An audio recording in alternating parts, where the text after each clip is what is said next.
live and breathe for the Florida Panthers. I bleed for the Florida Panthers.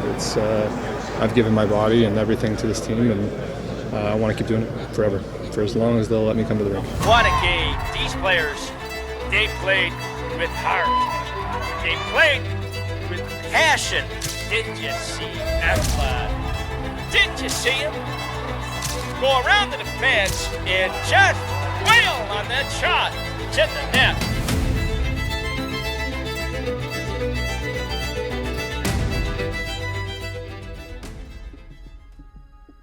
My earliest memory doing really early morning stuff at Bell River Arena, the old Bell River Arena in my hometown. We would go out there for a class in the morning, and then we'd go to school after, and that's probably some of my earliest memories of playing hockey. My brother, he was a goalie, so it was fun to always have someone in net that I could shoot on. And he was always willing to, be on the ice with me, and I played up with him when we were really young, but obviously once, that kind of maturity gap sets in, we, started playing on different teams at different levels. But no, it was really fun. He was a good mentor. He certainly, took to it real quickly. I think he was on the ice with his older brother, and I think he, had that, as probably any younger brother has that drive to keep up with his older brother, and I think that he did pretty well at that at a young age. Our older son was a goalie, so Aaron had the opportunity to play out. And he seemed to have a lot of fun. He did well. He was always a leader on the ice, so it was a lot of fun growing up. For me, it really set in at probably like 12, 13 years old, when agents were starting to talk to my parents, and I could see that, interaction, and I can skate for a bigger guy, and I think that was probably part of it early on. It's easy to get noticed when you're a foot taller than everybody else, so that's kind of, I think, how it went. I think he was probably around, what was he, about 13 when he jumped up an age group. We contemplated that for a few years prior to that, but it was finally around that age when he was allowed to do so, and he was able to keep up pretty well. Playing within the Alliance with Sun County, that's some good travel. Nothing too crazy. Obviously, my brother was playing, travel hockey as well, so my parents were often split up, taking us different places. But the spring hockey and the summer hockey was the true challenge. Going to practices in Brantford, Ontario, 2.5, 3 hours away from my hometown. 5, 6 hours of driving was pretty crazy. So I applaud my parents for doing that. I don't know how they did it. I was playing with older players, and I was one of, if not the best player in that age group. So it made sense, and I was physically mature enough to move on and play in the OHL. So it just made sense. I got to live with a great family in Barrie. The overager, one of the 3 overagers on our team, was the son of my billet parents. So it was just a great situation to walk into. He's just one of those players, when you first see him, you go, wow, he's the whole package on the ice as far as a defenseman is concerned, and then you just say to yourself, this is a kid that just gets it. And as a coach, it almost makes your job really easy, because he figures things out quick, and very coachable, and just has a passion to succeed. I loved every second of it, and that I still had great support from my parents. They were calling every day and visiting whenever they could with their work schedules. So yeah, it was easy to come in and try and play well, and not to say that there wasn't ups and downs in my OHL career. In my second year, it wasn't, didn't come as easy, and there were some hard conversations to try and find it again, and ultimately I did. And yeah, it's the roller coaster of life and hockey. We welcome you back to Philadelphia. So 5 Canadian teams in the first 9. Right now it's Florida, Buffalo, Edmonton, Calgary, and the Islanders, the top 5. Here we go to officially begin the 2014 NHL entry draft. It was a crapshoot for Lack of better terminology, I didn't know what was going to happen. Nobody did until the names were called on that day. It would have been funny to have a heart rate monitor on in that moment. Yeah, it was an emotional and exciting time. From the Ontario Hockey League. Oh my God, man! Come on. Aaron Ekblad.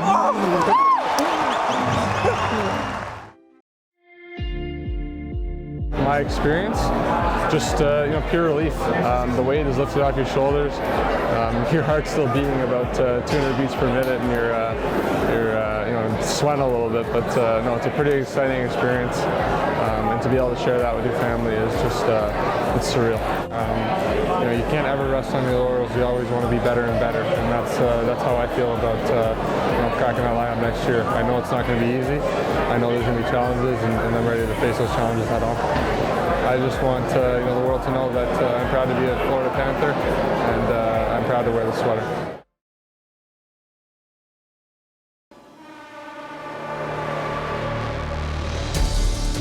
I think we had the development camp in the summertime, and then the rookie tournament. Those are all just a blur. Some other teams have guys that are 30 years old that are playing in the NHL that are just trying to get a hit. It's like it's a dangerous tournament in a sense. So it gets you ready quick, right? You're playing against men, so just try to survive there and make it to camp, and did, and things went well. Number 5, defenseman Aaron Ekblad. Back then, all I thought about was goals, so I remember a point shot. I think from a pass from Brian Campbell, point shot. And here's Hayes again. Upshaw looking in front. Goes for Hayes along the boards, back for Ekblad, over to Brian Campbell. They got some traffic in front now. Ekblad will shoot, score! First of the NHL career for the 18-year-old Aaron Ekblad.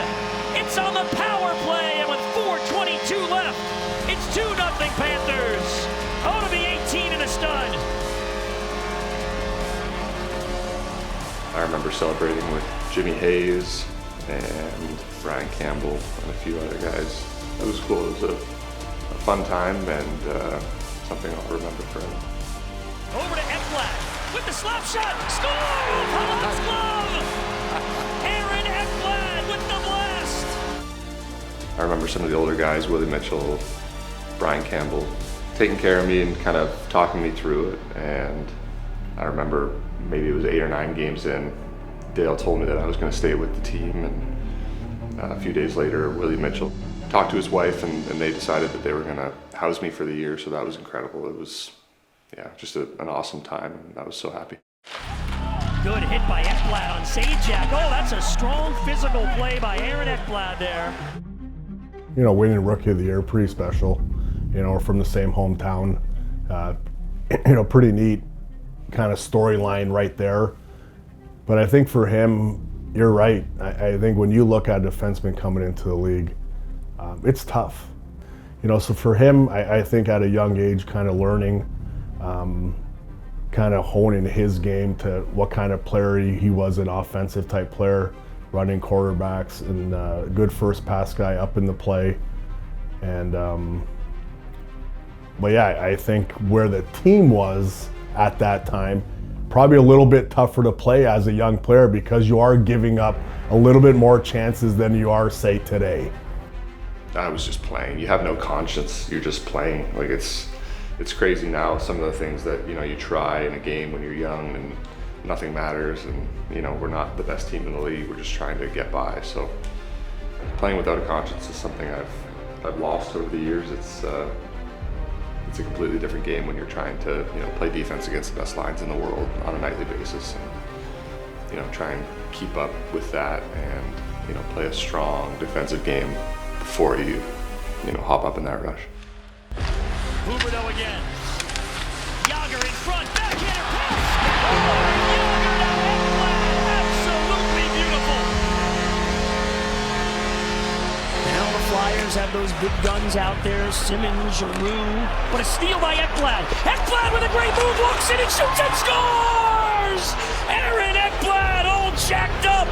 It's a short-handed goal. Through center to the right side, Huberdeau has it just inside the blue line to Ekblad. He's pressured, able to get some separation. Right circle, walks inside, he scores! Aaron Ekblad wins it for the Panthers in overtime. 5-4 your final score. The Panthers come all the way back.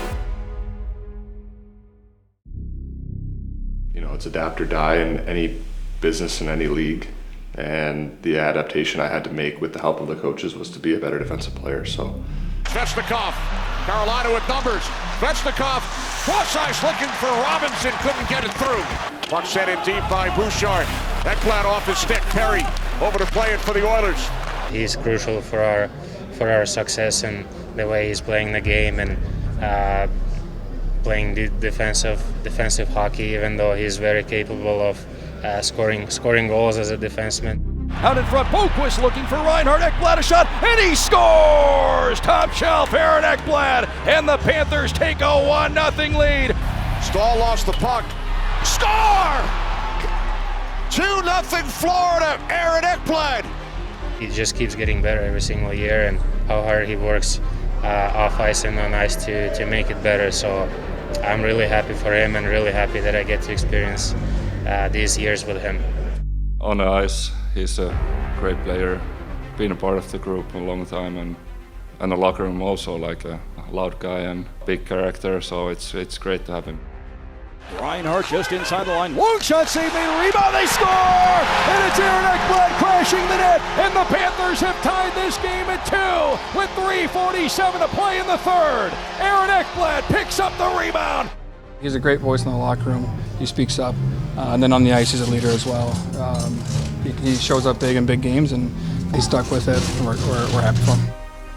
10 seconds left. 2-1 Panthers. A dream 30 years in the making is a reality. The Florida Panthers have won the Stanley Cup. Lord Stanley is coming home. You always will have a place in South Florida. Oh my God! I'm really proud that I was able to do that and help us in a big way to win the Stanley Cup. So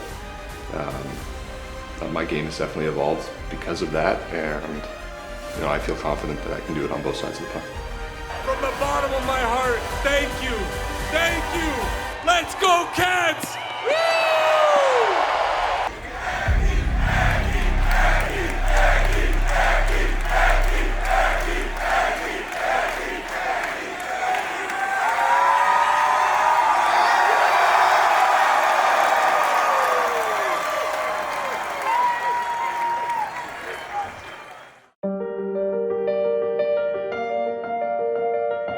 Since I was 15 years old, I haven't gone home a ton, so it was really nice to see some old faces and people that you know, sometimes you don't remember the name so well, but you remember the face and the impact that they've had on your life, especially school teachers and stuff like that. So it was a really cool experience to give back. Grandma! How are you? Come here. Good to see you. Thank you for doing that. Yeah, no problem. I think it does a lot for kids to see that someone, you know, from their hometown can do that. And you know, you see a lot of kids from those situations in different areas that have a lot of stories when they grow up, like, oh, I saw the cup in my city, and you know, it made them hungry for wanting an NHL career.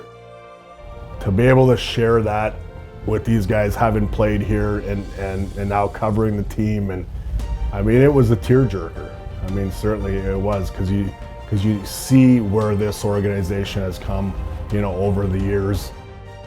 It's not over yet, and we got plenty more to achieve as a team. But yeah, you can say complete the journey, because that's, you know, 10 long years of lessons and learning, and hardship and injuries and rehab, and you know, really important lessons along the way that have, you know, contributed to that. That was a lot of emotion in a short period of time. You know, to see Barkey and Eki do it, guys that spend a lot of time here through some tough years. The players go out there and perform, and these two horses had a big part in it. I live and breathe for the Florida Panthers. I bleed for the Florida Panthers. I've given my body and everything to this team, and I want to keep doing it forever, for as long as they'll let me come to the rink.